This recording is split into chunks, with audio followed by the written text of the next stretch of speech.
مومنین دعائے صحت کی التماس سے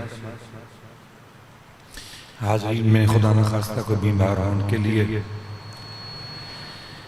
حاضرین کے اعزاء احباب میں جو بیمار ہیں شفا یابی کے لیے خاص طور سے جو نام دیے گئے ایک مومنہ نرگس زیدی روبینہ حسین اور ایک مومن شریف الحسن ان کے مسئلہ دنیا بھر میں جہاں کہیں کوئی مولا کا چاہنے والا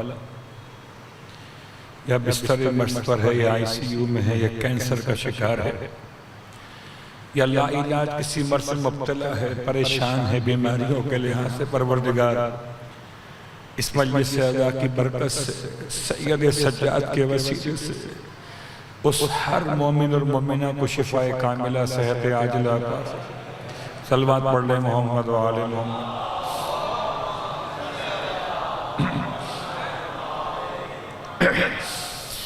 اعوذ باللہ من الشیطان اللعین الرجیم بسم اللہ الرحمن الرحیم الحمدللہ رب العالمین الصلاة والسلام على أشرف الأنبياء والمرسلين سيدنا أبي القاسم محمد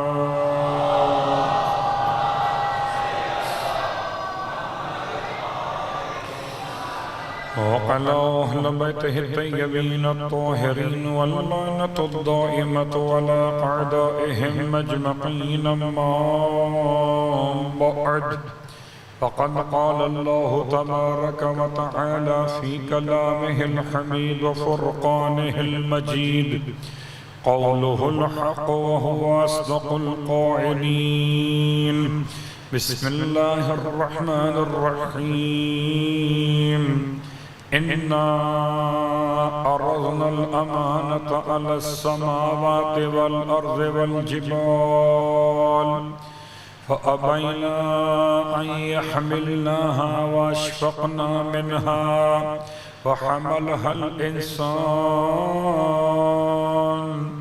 إنه كان ظلوما جهولا صلوات پڑھ لیں محمد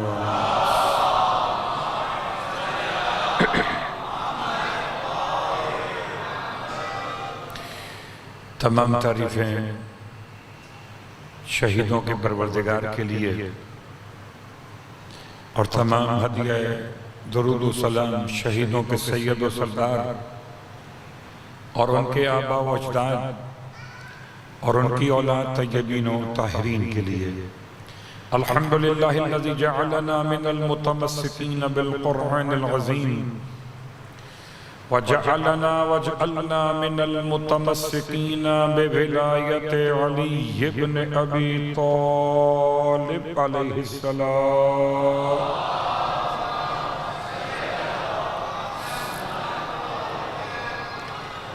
عظم اللہ اجورنا و اجورکم بمصابنا بعلی ابن الحسین علیہ السلام وجعلنا وإياكم إن شاء الله من الطالبين بصأرهما مع وليهما الإمام المهدي من آل محمد عليهم السلام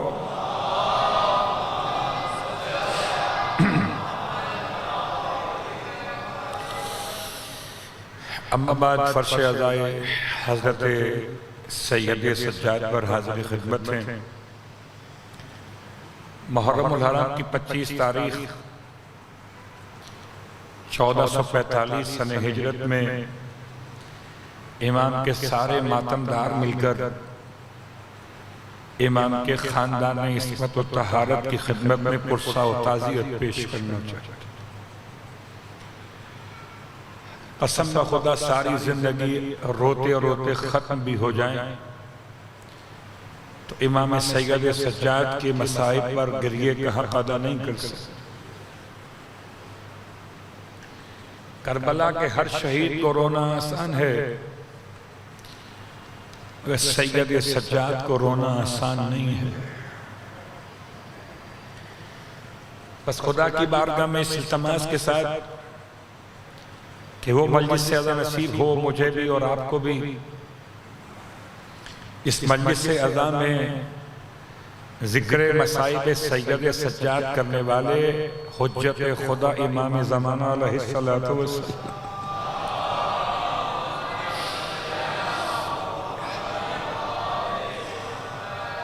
خدا ہمیں اور آپ کو انشاءاللہ امام علیہ السلام کے سامعین میں، امام علیہ السلام کے حاضرین میں، امام علیہ السلام کے مطیعین میں شمار کر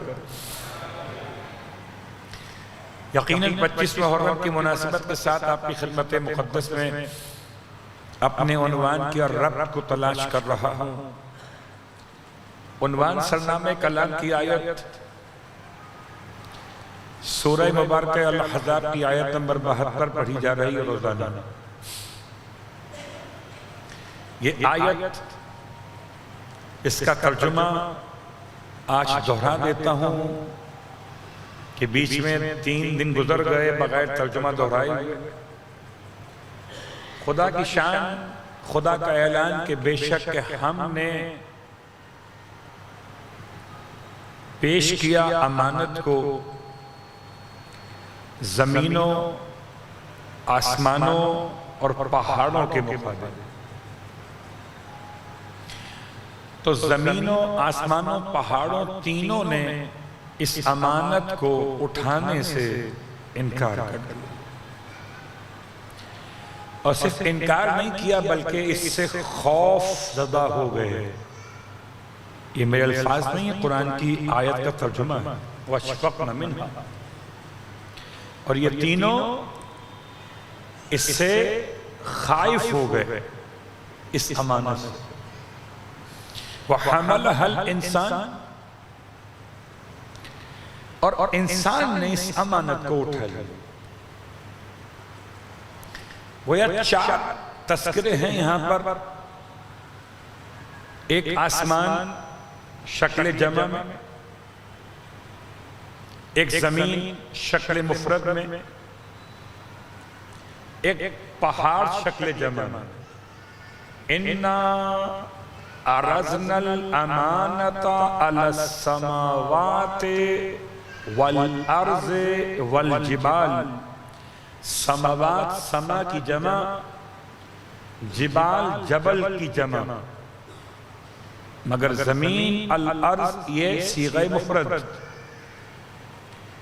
اس کا شکل جمع ہے الارضون یا الارضین۔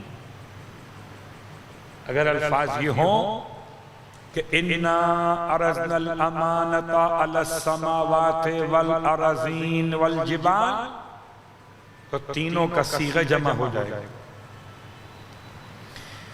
تو 4 میں 3 تو یہ ہے کہ جنہوں نے امانت الہی کو اٹھانے سے انکار کر دیا۔ امانت الہی، اشارہ پھر دہرا رہا ہوں کہ مختلف اس میں تعبیرات شامل کیے گئے۔ امانت سے مراد کیا؟ وہ کون سی ایسی شے ہے جو خدا نے زمین، آسمان اور پہاڑ کو نہیں دی،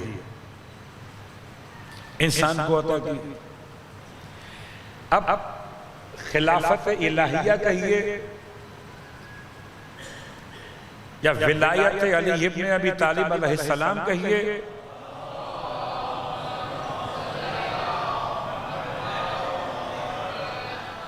یا شعور اور آگہی کہیے، یا اعضاء و جوارح سے انسان کی ذمہ داری کہیے۔ اگر آسمان، زمین اور پہاڑ یہ تینوں خدا کے اطاعت گزار ہیں تو ان کی اطاعت گزاری پہ جنت نہیں ہے۔ کیا خیال ہے آپ کا؟ آسمان جنت میں جائے گا؟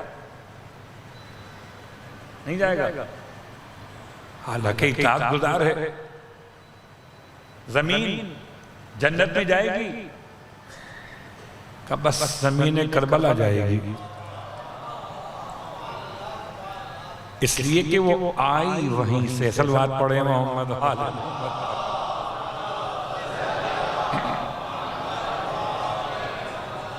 اس لیے کہ وہ آئی وہیں سے ہے.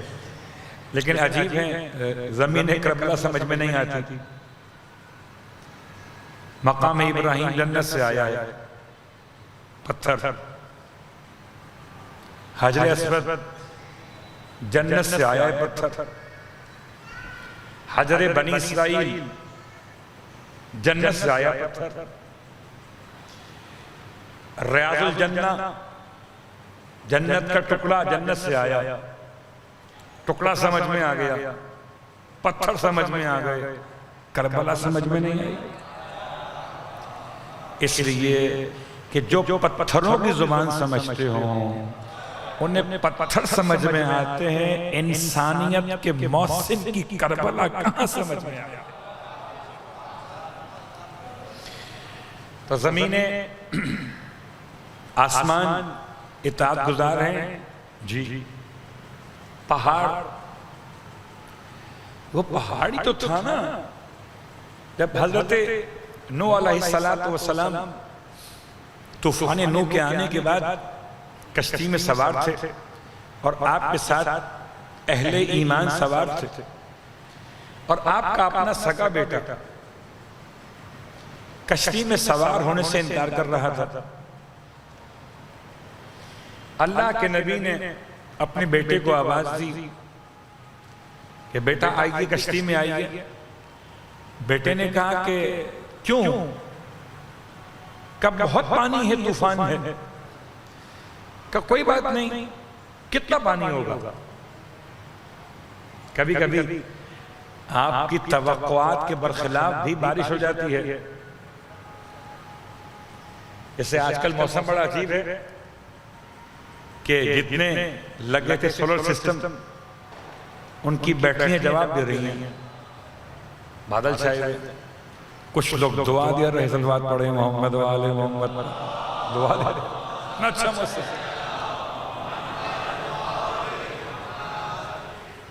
تو بات بڑی آسان سی ہے. کبھی توقعات کے برخلاف بارش ہو جاتی ہے. ہم سمجھتے بارش ہوگی تو کتنا پانی آئے گا؟ تخنوں تک آئے گا، گھٹنوں تک، کہاں تک آئے گا پانی؟ نوح علیہ السلام نے فرمایا جب بیٹا کہتا ہے کہ میں پہاڑ پہ، پہاڑ تو بہت اونچا ہے نا، اس پہ کھڑا ہو جاؤں گا تو پانی کتنا اونچا آئے گا؟ پہاڑ تو کئی منزلہ بلند ہے، پانی کتنا اونچا ہو رہے گا؟ یہ پہاڑ مجھے بچا لے گا. جناب نوح علیہ السلام نے ارشاد فرمایا کہ آج کوئی بچ نہیں سکتا سوائے اس کے جس پہ خدا اپنا رحم کر دے. تو لہٰذا بیٹا آ جاؤ کشتی کے اندر.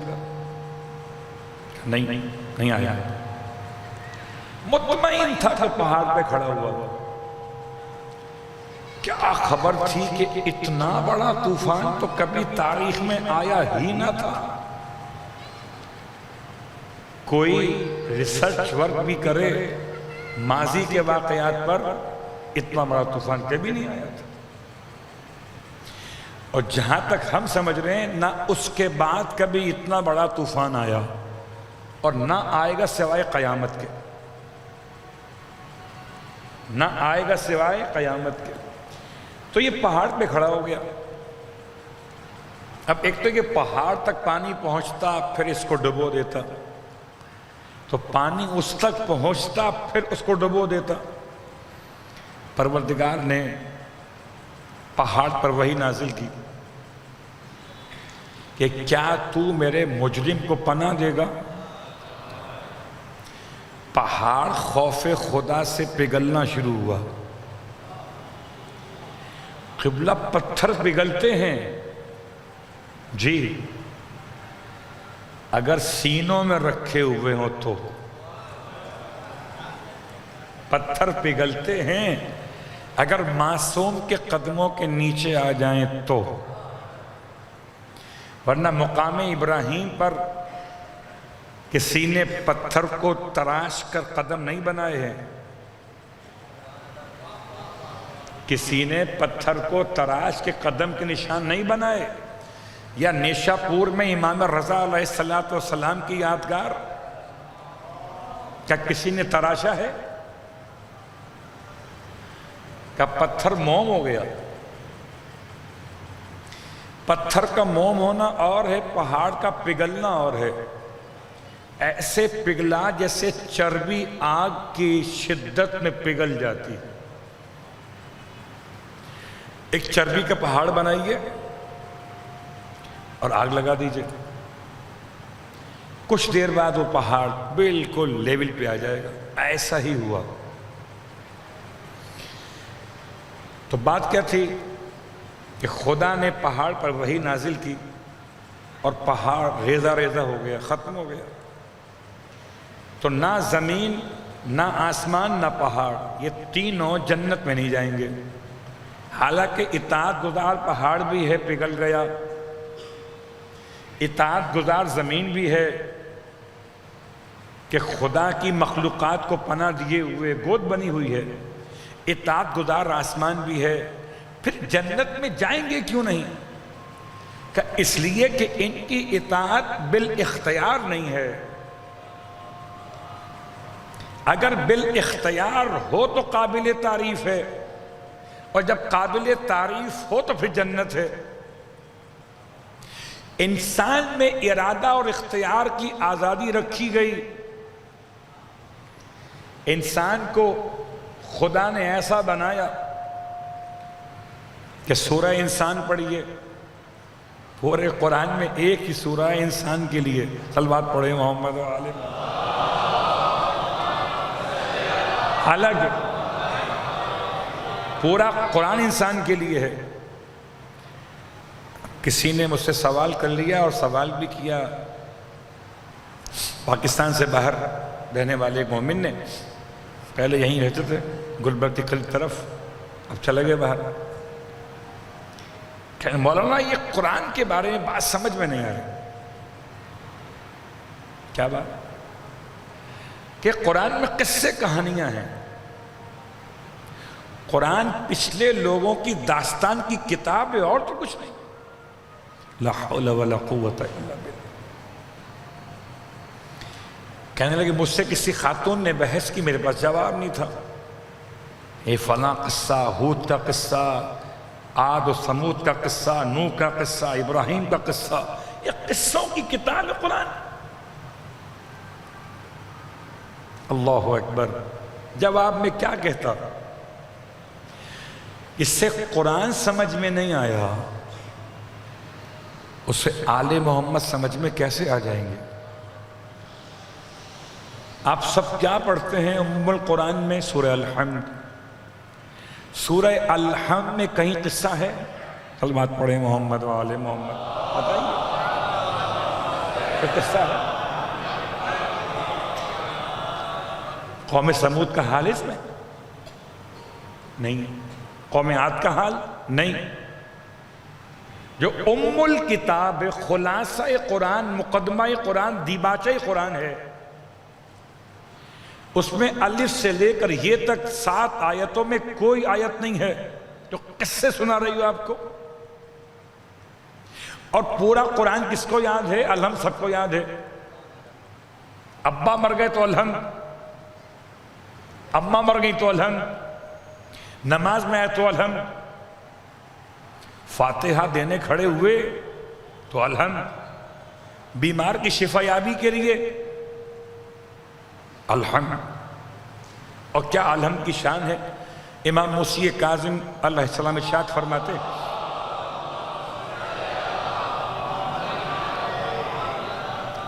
فرماتے میں ضامن ہوں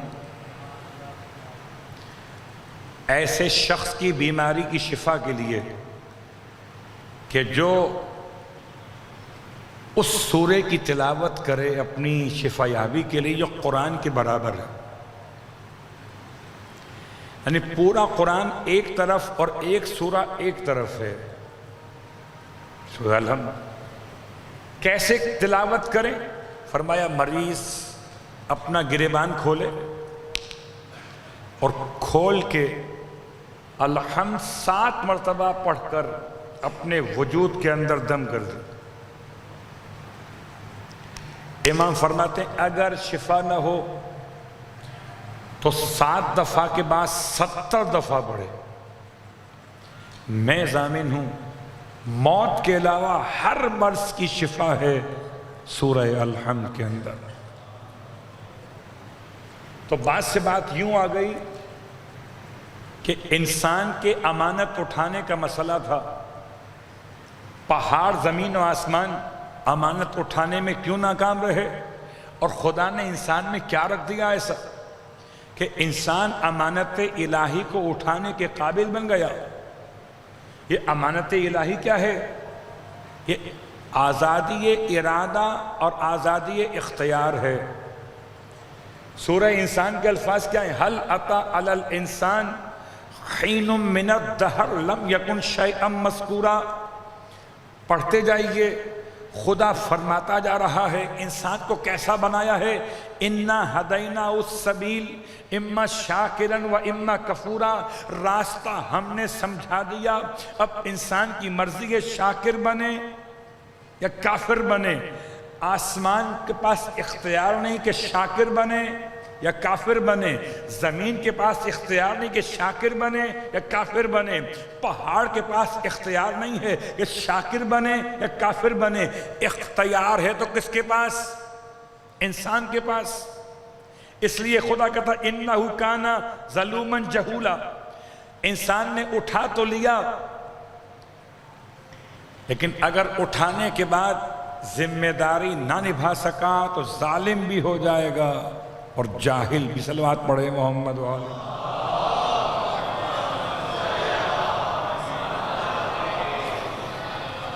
اور میں لے آیا آپ کو واپس ارادہ اور اختیار کی آزادی۔ آج آزادی کی رات ہے، جشن آزادی منا رہے ہیں لوگ، اور ہم بھی محب وطن ہونے کی حیثیت میں وطن کی سلامتی کی دعائیں مانگ رہے ہیں، مگر روڈ پر ناچ کے نہیں، لوگوں کو تکلیف پہنچا کے نہیں، اپنے ہی ملک کا نقصان کر کے نہیں۔ آزادی منائیے مگر کسی حدود و قیود میں رہتے ہوئے، ایسا نہ ہو کہ مادر پدر آزاد ہو جائیں۔ ایسی آزادی تو خدا نے کسی کو دی ہی نہیں ہے، اور جس نے لیے صرف پچھتایا ہے۔ انسان شروع سے حدود و قیود کے اندر ہے، اور اسی حدود و قیود کے اعتبار سے ہماری بات وہاں تک پہنچی تھی کہ امام سید سجاد علیہ السلام کے الفاظ مقدس میں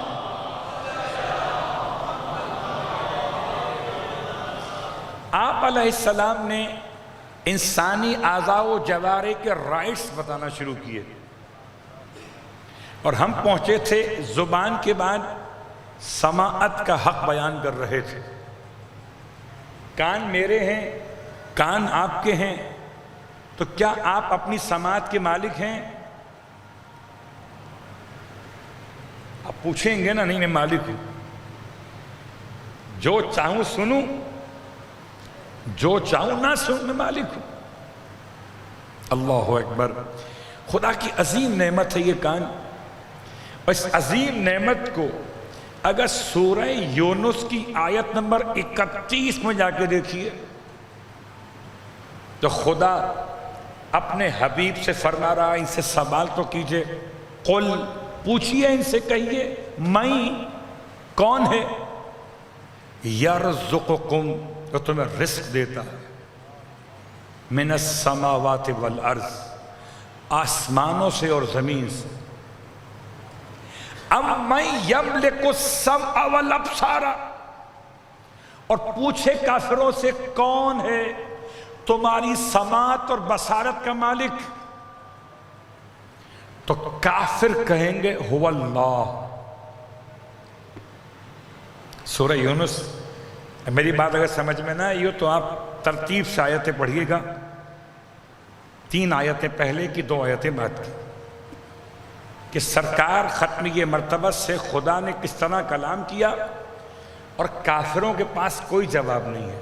کافر ضرور تھے مگر اتنا سمجھتے تھے کہ پتھر کے بت آسمان سے روزی نہیں دے سکتے، پتھر کے بت زمین سے روزی نہیں نکال سکتے، پتھر کے بت ہماری سماعت اور بصارت کے مالک نہیں ہیں۔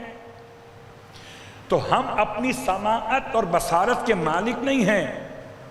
امن یملک السمع والابصار، کون ہے یہ سماعت اور بصارت کا مالک ہے؟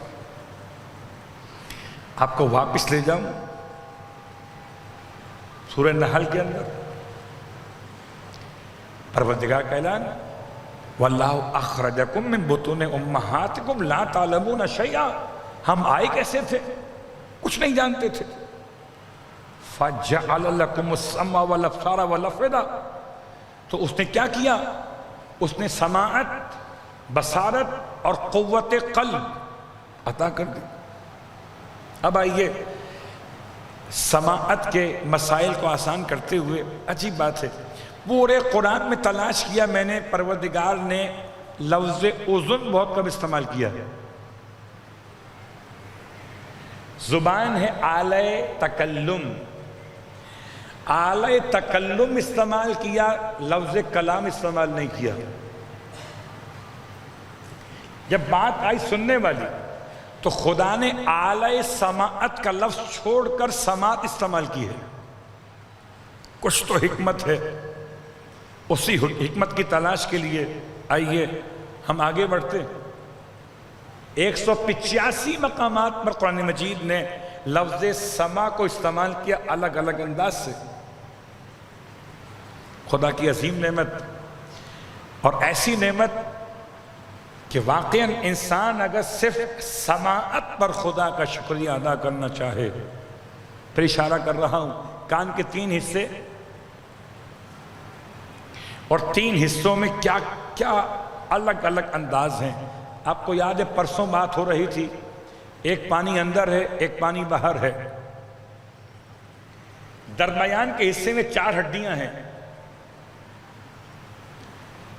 عجیب ہڈیاں، ایک ہتھوڑا نما ہے، ایک رکاب نما ہے، ایک آئرن نما ہے، ایک لنز نما ہے۔ اتفاق سے میں منتظر تھا کہ شاید کوئی ENT کے حوالے سے ہمارے ساتھ موجود رہے تو بات آسان ہو جائے کہ آواز خدا نے وہ کمال عطا کیا ہے، آنکھیں کانوں کے مقابلے میں کمزور ہیں۔ کیا مطلب؟ کہ سرخ رنگ سے آگے نہیں بڑھ سکتی رنگوں میں، اور بنفشی رنگ سے پیچھے نہیں آ سکتی۔ یہ 3 لاکھ رنگوں کی تمیز کرتی ہیں مگر وسائل کے ساتھ۔ مثال دوں، آپ اپنی ان آنکھوں سے سورج کی روشنی براہ راست نہیں دیکھ سکتے۔ ارے چاند گہن ہو جائے، سورج گہن لگ جائے تو آپ کی آنکھیں صلاحیت نہیں تھی برداشت کر لیں، مگر کانوں میں صلاحیت ہے۔ یہ کم از کم 16 اور زیادہ سے زیادہ 16,000 آوازوں کو ایکسیپٹ کر رہے ہوتے۔ کبھی توجہ کیجئے گا کہ کان کتنی بڑی نعمت ہے اللہ کی، چھوٹی بڑی آوازوں کو، اور بہت جلدی کان خراب نہیں ہوتے۔ ہاں کان کچے ہو جائیں، وہ اور صلوات پڑھے محمد و آل محمد، خراب نہیں ہوتے۔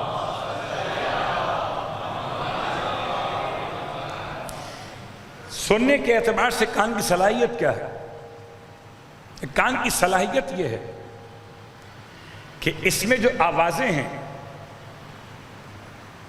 شدت ہے، اس کے الگ الگ انداز ہیں۔ کیا مطلب؟ کا 1500 آوازیں اور 350 شدت کے اعتبار سے اندر ایکسیپٹ کی جاتی ہیں۔ اچھی آواز، بری آواز، بدنما آواز، بدہنگم آواز، آہستہ آواز، تیز آواز، سب انسان سنتا.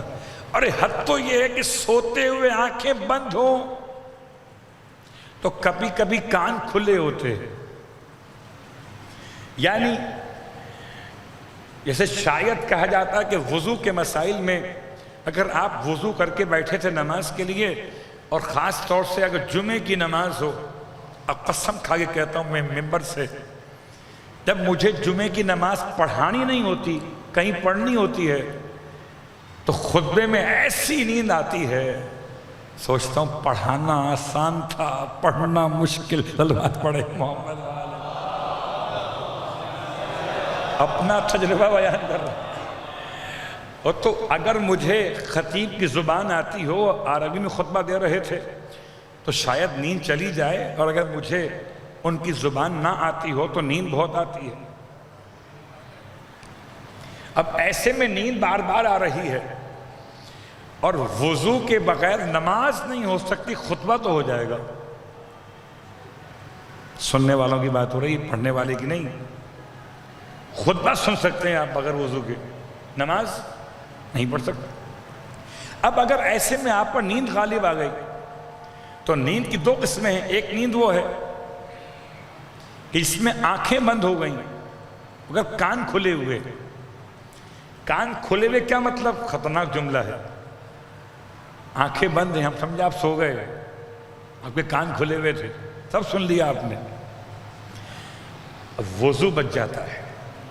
اگر آنکھوں پہ نیند غالب ہو، سماعت پہ غالب نہ ہو، تو وضو درست ہے، باطل نہیں ہوا، ختم نہیں ہوا. لیکن جو نیند انسان کی بصارت سے بڑھ کر سماعت پر غالب آ جائے، حالانکہ مکتب اہل بیت میں وضو کے دوران کانوں کا کوئی تعلق نہیں ہے، نہ اس میں مسح ہوتا ہے نہ اس میں غسل ہے، کوئی تعلق نہیں ہے. لیکن اس کی اہمیت بڑی ہے. اگر نیند بڑھتے بڑھتے بصارت سے نکل کر سماعت تک پہنچ گئی، وضو گیا. ٹھیک. اب کان کے مسائل میں کان کے استعمال کے اعتبار سے آپ کی خدمت میں ایک چھوٹی سی مثال امام جعفر صادق علیہ السلام کی بارگاہ سے.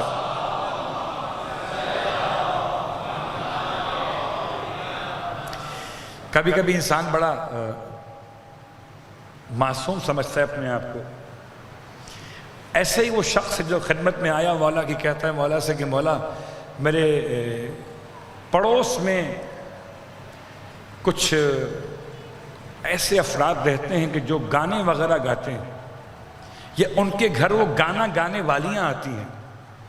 اس زمانے میں میوزک نہیں تھا آج کے انداز میں، تو گانا گانے والیاں آتی تھی.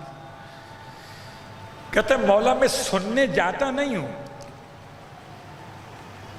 میں اسپیشلی سننے نہیں جاتا ہوں، توبہ استغفر اللہ ربی واتوب الیہ، میں نیک آدمی ہوں، لیکن کیا کروں مولا، میرے گھر کا ٹوائلٹ جو ہے، بیت الخلا جو ہے، وہ بنا ہوا کونے کے اندر،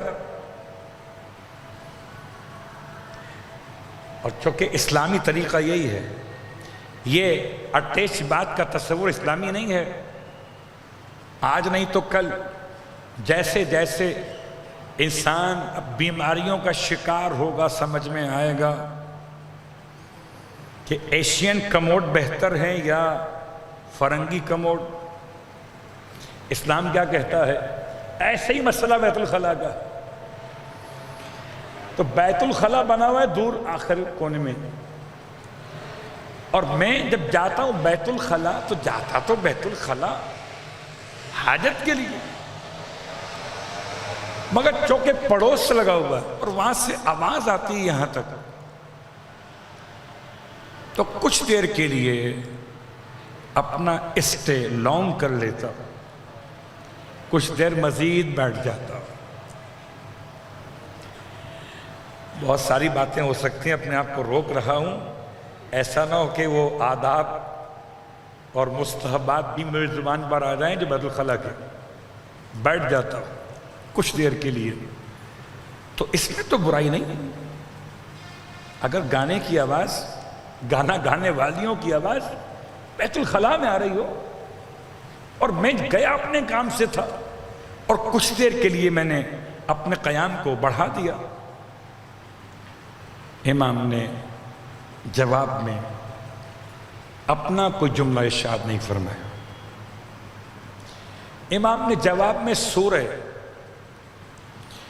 الاسراء کی آیت نمبر 36 تلاوت کی۔ آیت نمبر 36، ان السمع والبصر والفؤاد کل اولئک کان عنہ مسئولا۔ امام فرماتے ہیں بے شک خدا کا اعلان ہے، بے شک سماعت، بصارت اور دل، ان تینوں سے خدا کہتا ہے ضرور سوالات ہوں گے۔ تو تم کیا سمجھ رہے ہو کہ اگر سننے جاتے تو سوال ہوتے، شرکت کرتے تو گناہ ہوتا؟ اگر تم گئے اپنے کام سے تھے، اور اپنے کام سے جانے کے بعد بہت غور کیجئے گا، ایک ہے لفظ سماعت یا سمع، ایک لفظ استماع ہے۔ استماع کہتے ہیں غور سے سننا۔ چلیے مثال دیتا ہوں، ہو سکتا ہے یہ آپ پرسوں کی بات سے اور قریب ہو جائیں۔ کبھی کبھی ہوتا ہے سنی انسنی کر دی، اور میں واقعاً تلاش کر رہا ہوں کہ مجھے محاورے کی روٹ تو مل جائے کہ ایک کان سے سننا اور ایک کان سے نکالنا یہ کہاں کیوں گیا تھا۔ کبھی آپ نے سنا کہ دیکھی اندیکھی؟ ہاں، سنی انسنی کیا مطلب؟ کہ سنا بھی اور نہیں بھی سنا۔ کبھی کبھی ایسا ہوتا ہے کہ مثال دیتا ہوں آپ کی خدمت میں کہ میں گھر میں داخل ہوا، اب میری بیٹی، میرے بیٹے، میری وائف، ٹھیک، سب کے پاس ڈیوائسز موجود ہیں۔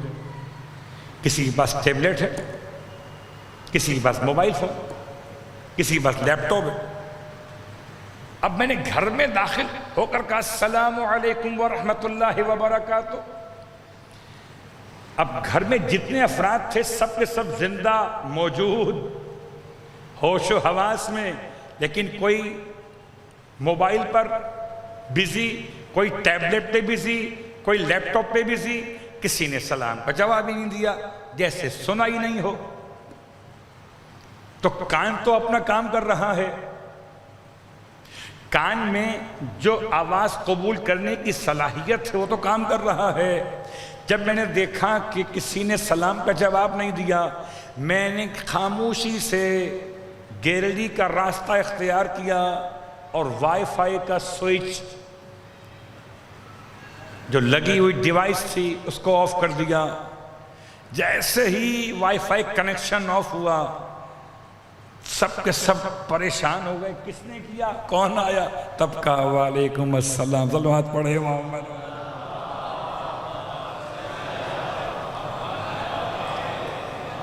اب اس سے میں کیا کہوں، سنی یا سنی کہوں نہ کہوں؟ میں نے زور سے سلام کیا تھا۔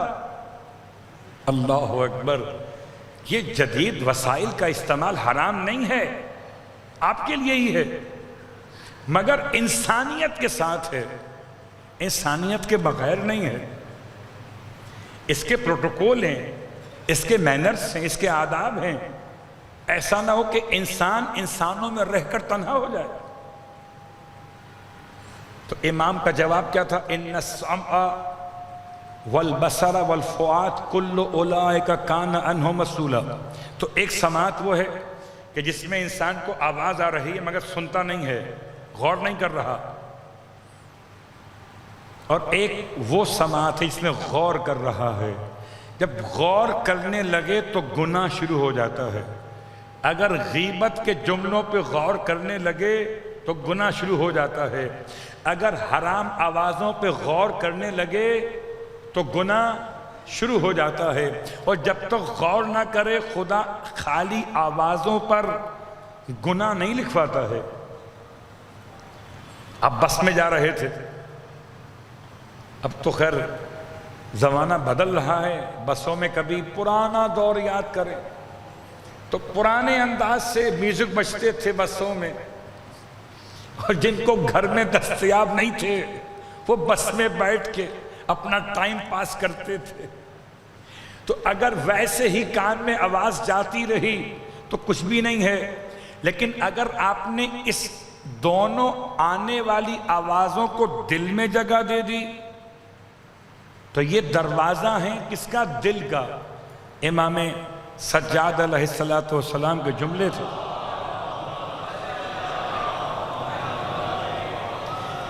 کہ یہ دونوں کان جو ہیں دروازہ ہیں کس کا؟ دل کا. اس دروازے کو بند رکھو، نامحرم کو اندر جانے مت دو. اللہ اکبر. اب آئیے آپ کی خدمت میں سماعت کی ایک اور قسم بیان کر کے پھر یہ مسئلہ سماعت پر دیت کتنی ہے اس کا اشارہ مکمل کر، اور پھر سماعت کمزور ہو جائے تو علاج کیا ہے اس کا. انسان کی آنکھیں کمزور ہو جائیں علاج آسان ہے. دعائے نور پڑھے. دعائے نور ہے ہی نور کے لیے، اور آنکھیں ہیں نورانی. اور دعائے نور اگر پڑھنے کے علاوہ اور تلاش کرنا چاہیں تو آیت الکرسی پڑھیں. عشاء کی نماز پڑھنے کے بعد 3 مرتبہ آیت الکرسی پڑھ کر اپنی آنکھوں میں دم کریں تو باذن پروردگار بتوسل آل محمد خدا آنکھوں میں نورانیت کو پلٹا دے گا. اور اگر ذرا سا معیار معرفت بلند ہو تو خاک شفائے کربلا آنکھوں میں لگانے سے نورانیت پلٹ کے آ جاتی. اللہ اکبر. لوگ حیران ہوتے ہیں کیسے ہو سکتا ہے آنکھ میں مٹی جائے تو آنکھ تو کام چھوڑ دیتی ہے. آپ نے عجیب بات کہہ دی. آیت الکرسی سمجھ میں آ گئی، دعائے نور سمجھ میں آ گئی. یہ آپ نے کیا کہہ دیا کہ مٹی آنکھ میں ڈال لو؟ پاگل تو نہیں ہو گئے ہم کہ اپنی آنکھ خراب کر لیں؟ اللہ آنکھ میں کوئی مٹی بھی ڈالتا ہے؟ جواب، ہم نے کب کہا کہ مٹی ڈال دیجیے؟ ہم نے کہا خاک شفا. یہ خاک شفا عام خاک نہیں ہے. جتنے بیٹھے مجھے بتائیں گے سرما کیا ہے؟ سرما کیا ہوتا ہے؟ خاک ہے نا، جلا ہوا ہے نا، پہاڑ کا ہے نا، پتھر کا پسا ہوا ہے نا. سرما کیا ہوتا ہے؟ سرما کیا کوئی دوا ہے، میڈیسن ہے؟ نہیں. اور سرما سمجھ میں نہیں آیا. چلیے، خدا نے بعض حیوانات کو الگ الگ انداز سے ہدایت دی ہے. کہتے ہیں اژدہا جب 1000 سال تک زندہ رہ لے اور نہ مر سکے تو 1000 سال کے بعد وہ اندھا ہو جاتا ہے. اور جب 1000 سال کے بعد اندھا ہو جائے تو خدا اس کی فطرت پر وحی کرتا ہے کہ اب تلاش کر اس گھاس کو کہ جس کے آنکھوں سے ملنے سے تجھے شفا مل جائے گی. تو وہ اندھا اژدہا خوشبو سونگتا ہوا گھاس کی چلتا ہے، یہاں تک کہ بیابانوں سے ہوتا ہوا پہنچتا ہے، اور جہاں اسے وہ گھاس مل جاتی ہے تو آنکھوں سے ملتا ہے تو بینائی واپس آ جاتی ہے. عجیب بات ہے، اگر اژدہے کی بینائی گھاسوں پر آنکھ ملنے سے، آنکھ اس طرح سے مس کرنے سے واپس پلٹ آئے تو خاک کربلا سرکار سید الشہداء. بات تو عقیدت کی ہے. عقیدت نہ ہو تو قبلہ کوئی آئی اسپیشلسٹ بھی کچھ بھی دے دے شفا. صلوات پڑھے محمد وآل محمد.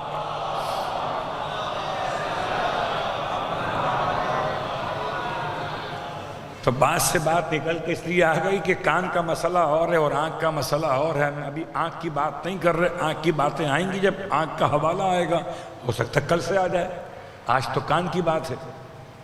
اور کان کی باتوں میں خدا نے بڑا احسان کیا کہ ایک سماعت بغیر فہم کے، ایک سماعت فہم کے ساتھ جب مجھے بچپن میں سنائی تھی اذان و اقامت تو فہم نہیں تھا، اور جب میں عاقل اور بالغ ہو گیا اور اب میں نے قرآن میں اور نماز کے ترجمے کو سمجھ لیا، اب میں نے کہا اللہ اکبر، جب میں نے سنا یا پڑھا تو اب آواز بھی ہے اور فہم بھی ہے۔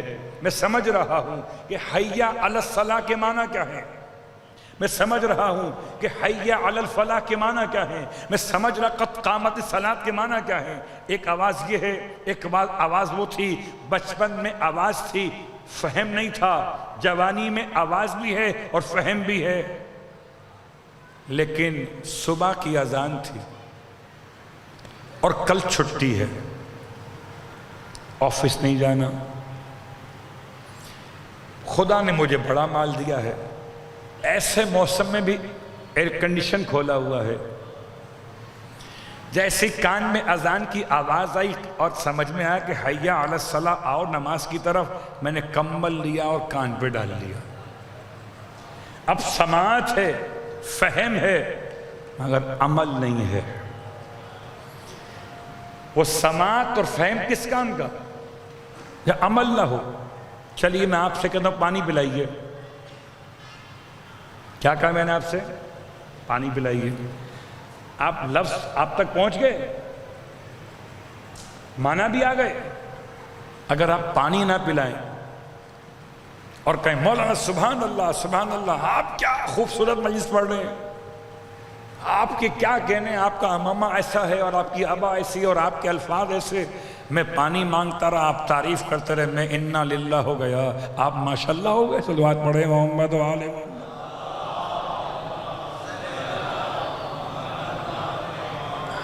بتائیں ایمانداری سے کہ اگر ایسا ہو جائے تو کیا ہوگا پھر؟ آپ میرے کسی کام آئے؟ نہیں آئے نا۔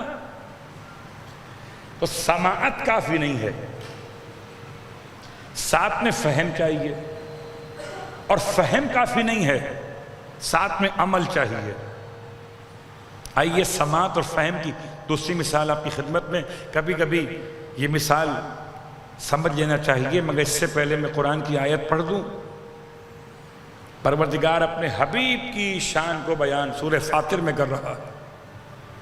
آخری جملہ آیت نمبر 22 کا الفاظ کیا ہے؟ وَمَا أَنْتَ بِمُسْمِعٍ مَنْ فِي الْقُبُورِ، اے محمد صلی اللہ علیہ وآلہ، آپ نہیں سنا سکتے اسے جو قبور میں رہتا ہو۔ آپ بتائیں ایمانداری سے، کیا پیغمبر قبور پر جا کے سناتے تھے؟ نہیں۔ الفاظ کیوں ہیں پھر؟ بتانا یہ ہے کہ بہت سارے ایسے ہیں تو زندہ، مگر ان کے اندر کے ضمیر ایسے مردہ ہیں جیسے قبر کے رہنے والے ہوں۔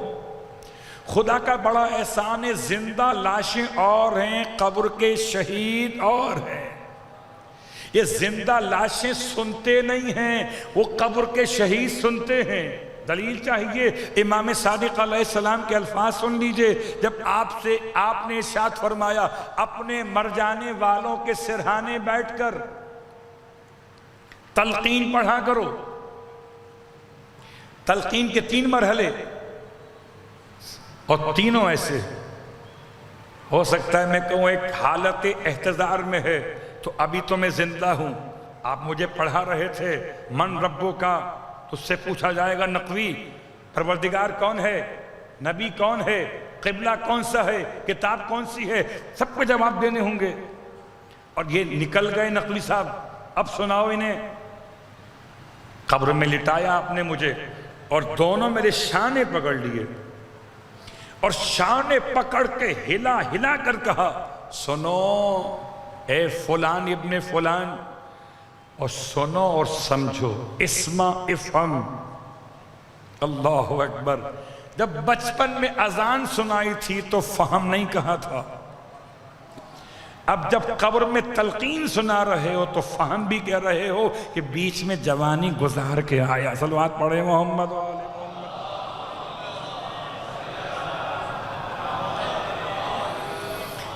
خدا کا بڑا احسان نہیں ہے کہ کہ کچھ زندہ لاشیں ہیں جو سنتے نہیں ہیں۔ کیا ابو جہل پیغمبر کے الفاظ نہیں سنتا تھا؟ کیا ابو لہب پیغمبر کے الفاظ نہیں سنتا تھا؟ بہرے تھے یہ لوگ؟ نہیں۔ پھر اسلام کیوں لے کر نہیں آئے؟ کہ انہوں نے اپنے کان کے دروازوں کو، اپنے کان کے ان صلاحیتوں جو دل کی طرف دروازے کھلتے تھے اس کو بند کیا ہوا تھا۔ یا آخری حد تک بات مکمل کرتے ہوئے کہ دل کے دروازے بند کیے تھے یا خدا نے ان کے دلوں میں مہر لگا دی تھی؟ اور خدا جس کے دل پہ مہر لگا دے، صم بکم عمی فہم لا یرجعون، یہ قرآن کہتا ہے۔ اور آئیے بس ایک جملہ آپ کی خدمت میں اور، کہ دل پر مہر لگنے کا مطلب کیا ہے؟ سرکار سید الشہداء کربلا میں ارشاد فرما رہے تھے لشکر یزید کے کثرت کو دیکھ کر کہ تمہارے پیٹ حرام سے بھر چکے ہیں، جو تمہیں میری بات سنائی کہاں دے گی؟ پتہ چلا اگر کسی کے پیٹ میں حرام چلا جائے تو اسے نہ قرآن کی آواز آتی ہے نہ وارث قرآن کی، لیکن اس کے پیٹ میں حرام نہ گیا ہو وہ قرآن بھی سنتا ہے تو توجہ کر لیتا ہے۔ اور میرا چوتھا امام مدینے میں ایسا قاری قرآن گزرا ہے، میں نے کل واقع حرہ پہ اشارہ کیا تھا، سارے قاریان قرآن شہید کر دیے گئے مدینے میں اور کوئی عمدہ قاری باقی نہ رہا۔ ایسے میں امام سید سجاد نے قرأت قرآن کا بیڑا اٹھایا اور ایسے لحن میں تلاوت کرتے تھے کہ حتیٰ کہ عام طالب علم تو طالب علم وہ ماشکی سقا پانی بھرنے والے امام کے دروازے پر کھڑے ہو کے قرآن سنتے تھے۔ اللہ اکبر، لحن داؤدی کے انداز میں آپ کا لحن بیان کیا گیا۔ تو میرے امام کا قرآن پڑھنے کا انداز سننے والے آہستہ آہستہ قاری بنتے چلے گئے۔ مدینے کو واپس آباد کیا جا رہا ہے قاریان قرآن سے، لیکن عزیزو اسی قرآن سنانے والے کو زہر دے دیا گیا۔ قصور کیا تھا؟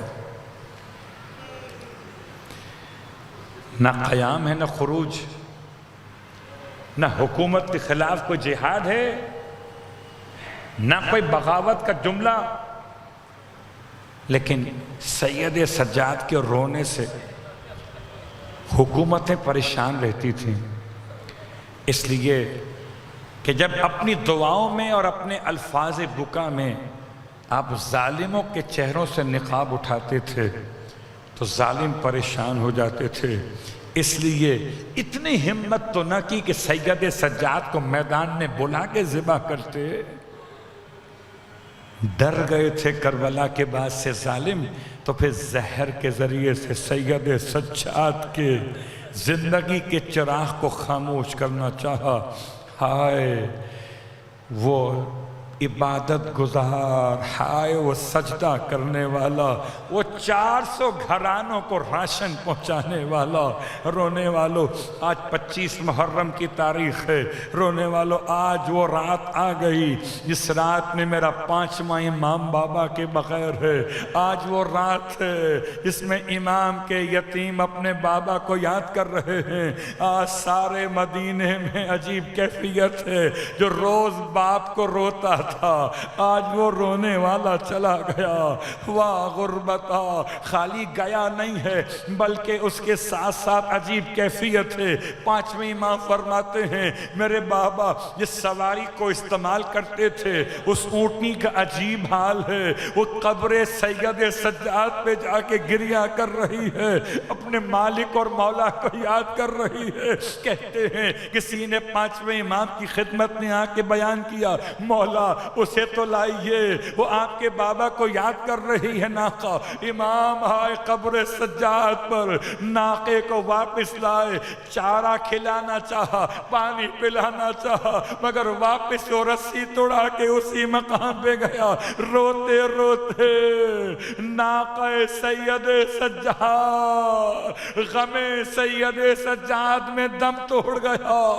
میں کہوں گا یا امام سجاد، مولا آپ کا ناقہ آپ کی جدائی کو برداشت نہ کر سکا۔ مدینے والے، ارے 400 گھرانوں میں آج وہ رات آئی کہ بچے رات کو ماں سے کہتے تھے اماں وہ روٹی جو لاتا تھا وہ آج نہیں آیا، اماں وہ جو دودھ لا کے دیا کرتا تھا آج نہیں آیا۔ بچے مدینے کے سید سجاد کو یاد کرتے تھے، اماں کیا ہم پھر دوبارہ یتیم ہو گئے؟ ارے ہمیں پالنے والا نہ رہا، ہمیں کھانا پہنچانے والا نہ رہا۔ اجرکم اللہ۔ رونے والوں، امام سید سجاد کا ماتم ہو رہا ہے۔ میں سوچتا ہوں کہ مولا آپ کے یتیموں نے آپ کا ماتم کیا، مولا آپ کو غسل و کفن تو دیا گیا، آپ کے جنازے کو تو اٹھایا گیا مولا، لیکن کیسے برداشت کیا ہوگا اپنے وجود پہ کفن کیے اس لباس کو، مولا کیسے برداشت کیا ہوگا اپنے جنازے کے اٹھائے جانے کو، جبکہ یاد آتا تھا ہائے میرا بابا، جلتی ہوئی زمین کربلا، آئے 3 دن تک لاش پڑی رہی، نہ کوئی کفنانے والا نہ کوئی دفنانے والا۔ اجرکم اللہ۔ رونے والوں، امام سید سجاد نے کیسے شفقت فرمائی ہے، کیسے زندگی گزاری ہے۔ امام کے بعد یتیم ہو جانے والے امام کو یاد کر رہے ہیں۔ میں سوچتا ہوں مولا آپ کے یتیموں کو پرسہ دوں۔ 5ویں امام یتیم ہو گئے، مولا ہاتھوں میں ہتھکڑیاں تو نہیں پہنائی گئیں، پیروں میں بیڑیاں تو نہیں ہیں، مولا آپ کی بہنوں کے سروں سے چادریں تو نہیں لوٹی گئیں، مولا آپ کی کسی چھوٹی بہن کو تماچے تو نہیں مارے گئے۔ ہائے سید سجاد، ارے اپنے بابا کے یتیموں کو کیسے بھول جائے، کبھی سکینہ کے تماچے، کبھی بیویوں کی بے ردائی۔ سید سجاد، واہ مصیبتہ، واہ محمد، پروردگار واسطہ محمد والے محمد ہماری اس عبادت کو اپنی بارگاہ میں قبول و مقبول فرما۔ بار اللہ واسطہ محمد والے محمد کا پروردگار تمام شرکائے مجلس کی حوائج شرعیہ کو پورا فرما۔ پروردگار جن کی سماعت میں کوئی تکلیف ہے، کوئی کمی ہے، کوئی ضعف واقع ہو چکا ہے، ان کی سماعتوں کو توانائیاں عطا فرما، اور جس کا مسئلہ ہو یاد رکھے اپنی سماعت کی توانائی کی بحالی کے لیے، شفایابی کے لیے تسبیح سیدہ پڑھ کے دعا کرے۔ یہ چھٹے امام کا دیا وہ وسیلہ ہے اور طریقہ ہے کہ جس کا مسئلہ سماعت کی کمزوری کا ہو، وہ تسبیح فاطمہ زہرا پڑھ کر اور پھر خدا سے اپنی سماعت کے لیے دعا کرے، خدا اس کی سماعت کو واپس لوٹا دیتا ہے۔ پروردگار یہ کان سب کچھ سنتے ہیں، اس کی آواز بھی سن لیں جو حسین کا بیٹا آواز دے گا۔ پروردگار ہمارے کانوں میں ہدایت کی آواز کا راستہ باقی رکھنا، پروردگار ولایت کی آواز کا راستہ باقی رکھنا، گناہوں کی آواز کے راستوں کو بند کر دینا۔ پروردگار بہرے ہو جائیں کان مگر نہ سنیں غیبتوں کی آواز، پروردگار بہرے ہو جائیں ہمارے کان مگر نہ سنیں حرام کی تمام آوازوں کا، تمام تسروں کا عنوان۔ پروردگار حلال رہے ہماری سماعتوں کا انداز، ہم سنیں ہر آواز دینے والے کی آواز۔ اس لیے پروردگار ہم سب کے سب جب بھی سماعت استعمال کریں تو کبھی حسین کا نام سنیں، کبھی علی کا نام سنیں، کبھی فاطمہ کا نام سنیں، اور کبھی امام زمانہ کا نام سنیں۔ خدایا ہماری دعاؤں کو اپنی بارگاہ میں شرف قبولیت عنایت فرما۔ پروردگار ہمارے وطن کی آزادی کی شب لوگ منا رہے ہیں، پروردگار وطن کے حق میں دعا کرتے ہیں ہمارے وطن کو سلامتی عطا فرما، وطن کی سرحدوں کو محفوظ فرما، وطن میں نظام ظلم اگر ہے تو اس کو تباہ و برباد فرما۔ پروردگار ایسے حکمران مسلط فرما جو ہم پر رحم کرنے والے ہوں، ایسے حکمرانوں سے نجات عطا فرما جو ہم پر رحم نہ کرتے ہوں۔ خدایا تمام تر نظام ظلم کو تباہ و برباد فرما۔ امام زمانہ علیہ السلام کے ظہور میں تاجیل فرما، اور ہم سب کو امام علیہ السلام کے ادنیٰ ترین خدمت گزاروں میں شامل فرما۔ ماتم حسین